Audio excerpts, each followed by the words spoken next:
Ramadan tiba, Ramadan tiba, Ramadan tiba. Marhaban ya Ramadan, marhaban ya Ramadan, marhaban ya Ramadan, marhaban ya Ramadan. Ramadan tiba, Ramadan tiba, Ramadan tiba. Marhaban ya Ramadan, marhaban ya Ramadan, marhaban ya Ramadan, marhaban ya Ramadan. Ramadan tiba, semua bahagia, tua dan muda bersuka cita. Bismillahirrahmanirrahim. Assalamualaikum warahmatullahi wabarakatuh. Waalaikumsalam warahmatullahi wabarakatuh. Alhamdulillah, alhamdulillah, alhamdulillah wa syukurillah. Alhamdulillahilladzi arsala rasulahu Muhammad wa ba'atsahu hadiyan ila siratal mustaqim wa sirajan muniran. Rabbis samawati wal arwah wa ala kulli syai'in qadir. Alhamdulillah, pada bulan Ramadan ini kita kembali melaksanakan sebuah program yang kita sebut dengan kuliner. Jadi kuliner Ramadan yang diselenggarakan oleh Dewan Eksekutif Mahasiswa Fakultas Ekonomi dan Bisnis Islam UIN Raden Patah Palembang. Kalau bicara kuliner tentu hubungannya dengan makan. Kalau kemudian kuliner ini sering kami juga sebut dengan istilah arisan. Jadi kuliner Ramadan, arisan pikiran di bulan Ramadan.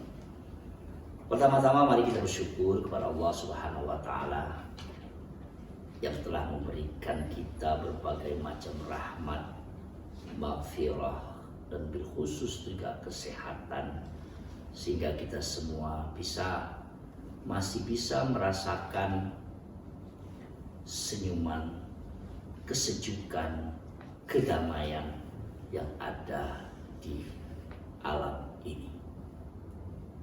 Salawat serta salam kita haturkan kepada junjungan kita Nabi besar Muhammad sallallahu alaihi wasallam alladzi qad akhrajana minaz zulumati ilan nur. Para pemirsa kuliner Ramadan, sering sekali kita mendengar orang yang selalu menyalahkan Allah. Banyak sekarang orang-orang di era yang penuh dengan kesulitan selalu sering menyatakan Allah tidak adil, Allah tidak bisa memberikan kebaikan, Allah tidak pernah memberikan kebahagiaan. Padahal sebetulnya itu merupakan bagian dari suuzon kita kepada Sang Pencipta. Para pemirsa, saya akan bercerita tentang sebuah desa. Ada sebuah desa yang begitu sejuk, begitu remah, begitu memberikan banyak anugerah. Desa yang penuh dengan kedamaian, tentram, dan dengan berbagai macam sembako, dengan berbagai macam hal yang hidup di desa tersebut. Nah, di antara di desa itu juga alhamdulillah ada seorang ulama desa yang memberikan berbagai macam nasihat, memberikan mereka berbagai ajaran, sehingga desa itu betul-betul desa yang disebut dengan Gemah Ripah Jenawi, kira-kira begitu. Ternyata desa itu mengalami fase perubahan, di mana kemudian pada saat banjir datang, musibah datang, desa itu kemudian ikut mendapat musibah banjir. Banjir itu sedikit demi sedikit naik, dan pada saat itu masyarakat berusaha mengevakuasi diri. Masyarakat kemudian berbondong-bondong mencari, mengungsi. Tim penyelamat datang untuk menyelamatkan para warga desa yang kena musibah tersebut. Tinggallah ulama desa tersebut. Ulama desa tersebut hanya berdiam, terus berdoa kepada Allah untuk meminta pertolongan. Dia selalu berdoa meminta pertolongan.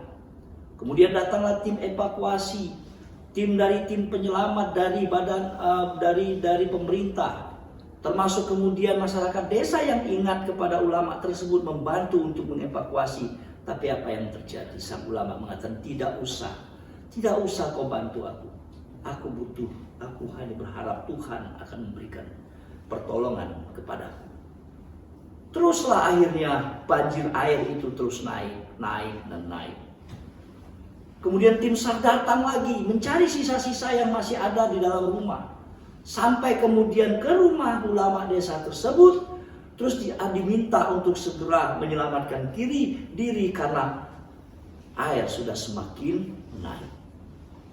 Bahkan masyarakat desa tetangganya yang begitu dekat dengan datang juga untuk membantu, mengharap supaya dia pergi dari desa tersebut untuk menyelamatkan diri. Apa kata ulama desa tersebut? Tidak, biarkan saya di sini. Saya minta pertolongan dari Allah Subhanahu wa Ta'ala. Akhirnya desa itu kemudian penuh dan banjir dan tenggelamlah desa tersebut termasuk ulama. Hadirin saudara-saudara sekalian, para pendengar Kuliner Ramadan. Ketika mendapat kabar itu, beberapa orang mengatakan, termasuk baru mengatakan bahwasanya, kenapa Allah tidak mau membantu? Kenapa Allah tidak membantu ulama desa itu? Kenapa dia tidak dikirim, tidak membantunya, sehingga akhirnya dia tenggelam? Akhirnya mereka marah dan sampai pada fase kemudian mengatakan bahwa Tuhan tidak adil. Saudara-saudara sekalian, ketika hal tersebut dipertanyakan kepada salah seorang ulama juga, ulama itu mengatakan yang salah adalah kita tidak paham apa yang disebut dengan pertolongan.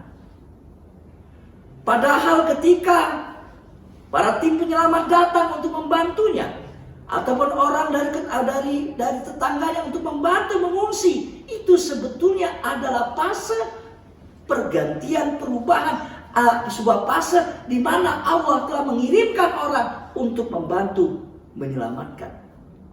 Tapi sayang, pemahaman dia mengatakan, aku ingin Allah membantu. Hadirin sekalian, inilah sesungguhnya kehidupan realita di dunia sekarang ini. Berapa banyak seorang yang selalu mencaci-caci Tuhan, bahwa Tuhan tidak adil, Tuhan memberikan kekayaan kepada orang yang kadang-kadang dia tidak pernah sholat, sehingga mereka kemudian selalu menghadap Tuhan. Ada sebuah kisah misalnya yang terjadi, bagaimana seorang remaja datang kepada salah seorang ulama. Dia mengatakan, aku sudah membenci agamaku sendiri, aku sudah membenci Tuhanku sendiri. Karena begitu saya sudah beribadah, saya sudah sholat, saya sudah mengaji, saya ngikutin ibadah-ibadah, tapi kenapa cobaan saya selalu datang. Maka sesungguhnya Tuhan tidak adil. Maka kemudian remaja itu datang, tolong ulama, saya berharap, apa maunya Tuhan kepada saya? Adik-adik sekalian, saudara-saudara sekalian, para pemirsa kuliner, Anda bisa bayangkan seorang ulama ditanya, apa maunya Tuhan terhadap dirinya? Seharusnya kan yang menjawab Tuhan, bukan ulama tersebut. Tapi yang ingin kita sampaikan di sini adalah bahwa sesungguhnya sering sekali kita itu suudzon kepada Allah. Kita selalu tidak pernah bersyukur dengan apa yang kita dapatkan. Kita tidak melakukan konsep ikra dalam kehidupan kita. Karena itu Allah berfirman, la in syakartum la azidannakum wa la in kafartum inna adzabi lasyadid. Oleh karena itu kita tidak akan pernah suudzon. Kita mengerti tidak akan pernah kita kenal suudzon kepada Allah kalau kita bersyukur. Orang Tuhan tidak akan memberi, mungkin dia tidak memberi langsung, tapi mungkin bersama orang lain. Karena itulah dalam bulan Ramadan ini sebenarnya bagaimana kita memberikan sedekah, bagaimana kita memberikan infak, bagaimana kita memberikan membantu orang tidak mampu. Karena itulah orang tidak mampu, orang-orang yang orang-orang yang istilah saya orang-orang yang pengemis dan mungkin inilah dia Tuhan membantu dia dengan cara membawa dengan cara kita yang hadir kepada itu dia. Begitupun sebaliknya dan begitupun sebaliknya. Oleh karena itu dalam kesempatan ini yang bisa kita simpulkan pertama, marilah kita selalu husnuzon kepada Allah Subhanahu wa taala. Yang kedua, konsep minta pertolongan. Pertolongan itu sesungguhnya dia hadir dengan di berbagai macam pola dan cara. Maka itu disebutkan bahwa kita akan mendapatkan rezeki kadang-kadang sering min haitsu la yahtasib, yang tidak pernah kita kenal kapan dia hadir. Ini adalah bagian dari pertolongan Allah Subhanahu wa taala. Yang kedua adalah silaturahmi, komunikasi dan jejaring. Karena kita tidak akan pernah tahu, mungkin hari ini kita mendapatkan pertolongan mungkin dari orang yang dulunya membenci kita, atau orang yang dulunya menyenang kita, atau demikian juga kita membantu orang yang mungkin dulunya kita benci. Ini perputaran dan perputaran. Karena itu silaturahmi dan jejaring selalu kita bangun. Dan yang ketiga, bawalah semuanya dengan rasa syukur. Dengan kesyukuran itu kita akan merasa nyaman.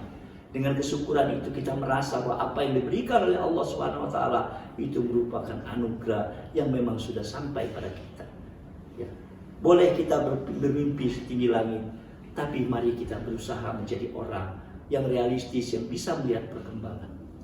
Saya sering berbicara, kita boleh untuk bekerja maksimal, kita boleh bekerja dari waktu ke waktu yang tidak terus menerus, tapi jangan lupa apa yang dikatakan salah satu yang menyebutkan, ikhlis li dunyaka ka'annaka ta'isu abadan wa'mal li akhiratika ka'annaka tamutu wadan. Bekerja dan berbuatlah untuk duniamu seakan-akan engkau akan hidup selamanya, tapi berbuatlah untuk akhiratmu seakan-akan kita akan mati besok pagi. Oleh karena itu, keseimbangan dalam kehidupan akan terjalin dalam proses fase kita menuju manusia yang kamil. Ini saja. Mohon maaf jika ada kesalahan dan kekurangan. Selamat puasa di bulan Ramadan. Tetap semangat, tetap memberikan keberkahan, tetaplah menjadi orang yang terbaik dalam kehidupan kita, terbaik dalam kehidupan kita di sekitar kita. Semoga kita akan berhasil dan menang di bulan Ramadan ini. Wassalamualaikum warahmatullahi taala wabarakatuh. Waalaikumsalam warahmatullahi wabarakatuh.